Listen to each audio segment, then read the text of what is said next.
This video is about to get very surgical, so stay with me, okay? I want to talk about the power of balancing your masculine and feminine energy. Yes, this goes for everybody that's watching this video. We all have masculine and feminine energy deriving inside of us. What I'm gonna use to break this down is the interview that Kendrick Lamar did with SZA right before the Super Bowl performance. Now, before we get into all of that, it's very important for us to understand that Kendrick Lamar used to be a hyper-masculine male. Hypermasculinity is extremely common in the black community, and this isn't just in males, it's also in the women. That's because masculinity and femininity derives in everybody. You either lean one way, the other way, or you're able to balance it. Kendrick Lamar growing up in the environment that he grew up in, you know what I mean, considering it's a whole bunch of violence, he's seeing a whole bunch of violence. People are extremely confrontational. His father also grew up in an environment that was similar to that, and he's raising him. So Kendrick Lamar was destined to come up as a hyper-masculine male. Now, being hypermasculine does protect you in instances when you're in these environments. However, when you're no longer in these environments, they can be a detriment. And in reality, they're a detriment in those environments as well, but we're gonna get to that. Now, it's important to note that right before the Super Bowl, Kendrick Lamar decided to get on a women's magazine with SZA to deliver this message, and I think it was very intentional. I think Kendrick Lamar recognized the importance in telling young men all around the world to embrace all sides of their humanity. I think Kendrick Lamar knew exactly where his platform was about to go and found that it would be important to teach young men across the world to be more in touch with their feminine side as well. I already know that there are going to be some people who misconstrue what we're talking about when we're talking about masculinity and femininity. So I'm actually going to pull a picture up so we can break it down before we get into this magazine. I was searching for a while, and this is the best reference I could find. And essentially, there's a wounded masculine and a wounded feminine. When we're talking about the wounded masculine, that's the hypermasculinity. This can also exist in women. Potential reasons for hypermasculine traits in women. One is survival situations. Women in challenging circumstances like those facing financial hardship or single parenting may adopt more assertive and strong approaches to navigate their lives. If you grow up in environments like that, you know exactly what this looks like. A lot of this is because of the environments that we are placed in. But the wounded feminine can look like being too attached, low self-esteem, drowning in emotions, manipulative victimhood, need to be saved, and compromising values and safety. This can also exist in men. Healthy feminine speaks her truth, connected to her intuition, embraces her vulnerability, creativity, is grounded, compassionate, and empathetic. Now you look at the hypermasculinity in men. Controlling, emotionally unavailable, aggressive, puts others down, too competitive, abusive, and insecure. Now, I know there's a lot of women watching this video that thought about some motherfuckers as I was reading that list. Just like I know there's a bunch of men reading this video who thought about some women reading this list. The healthy masculine is confident, humble, accountable, honest, decisive, sets boundaries, and is secure. Now, as we go through this interview, you'll be able to see moments of all of these ideas popping up.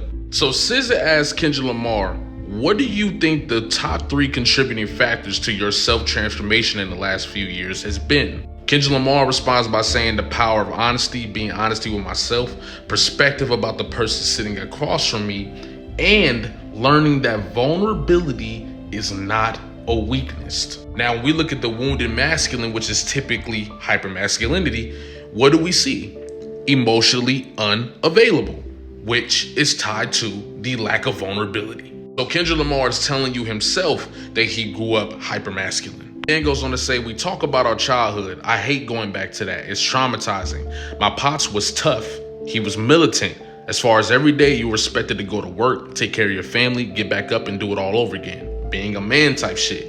He never showed weakness. He never showed any emotion that could garner a one-up from the person sitting across from him. And I learned to experience that, not knowing I had them same traits. Kendrick Lamar felt this emotional distance, felt this emotional abandonment essentially from his father, and kind of had an issue with it, not knowing that he developed those same exact patterns. Kendrick Lamar's father was hypermasculine, emotionally unavailable.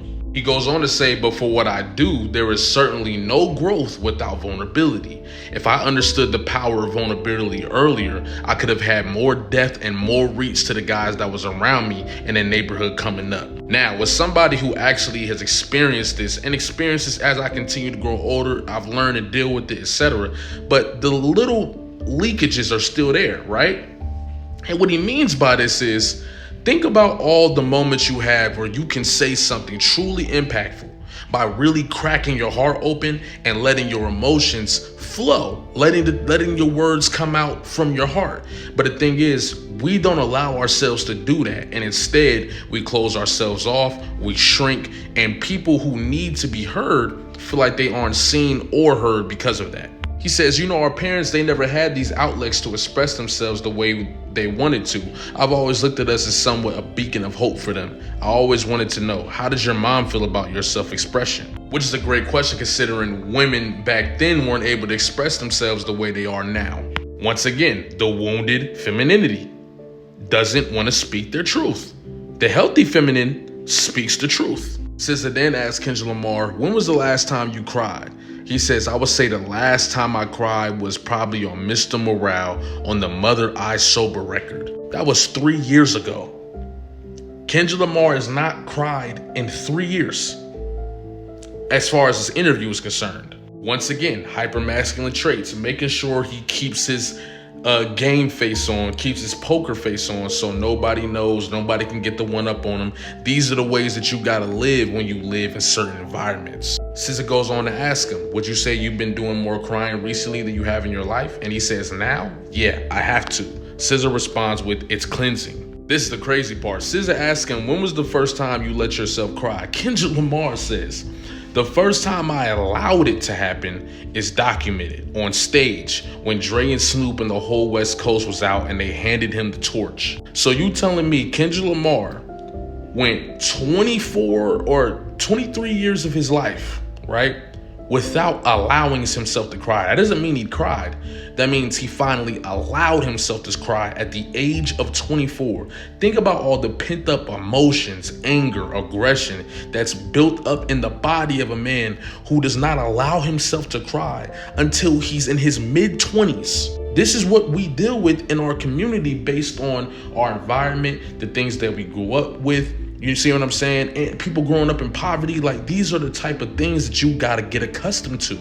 And we wonder why relationships don't work. We wonder why it's so hard to come to an agreement. We wonder why we never get to meet each other at the heart. It's because it's difficult for us to open up and be real and authentic about how we're actually feeling and what we actually want. But he then goes on to say, my tears is all on the internet, and now I look back and I love that moment. I love that it happened because it showed me in real time, expressing myself and seeing all the work that I put forth actually came to life in that real moment. SZA then says it seems like now he has a better grasp on his masculine and feminine.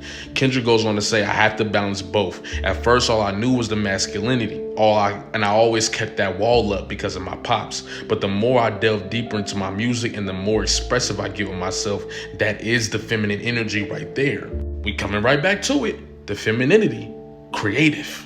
That's why when you're being creative as a man, you are diving into your feminine energy. When you're being empathetic and compassionate as a man, you're diving into your feminine energy. It's impossible to be empathetic, see where people are coming from, and be compassionate if you are running away from your feminine energy due to feeling like you gonna look a certain way or whatever. How are you supposed to connect with your wife, your kids, your people if you can't tap in with the compassion and the empathy? And embracing vulnerability like Kendrick Lamar's doing. This is him tapping into his femininity. A lot of people seeing this, oh, he gonna start wearing dresses and stuff.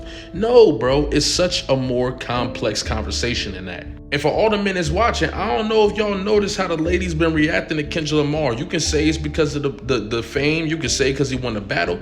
No, it's because he's leaning into his balance of masculinity and femininity and is showing in how he's presenting himself as well. If we as a community can let go of this idea that femininity is attached to, looking like a girl or something like that, then we can really grow past this. It's so much more than that.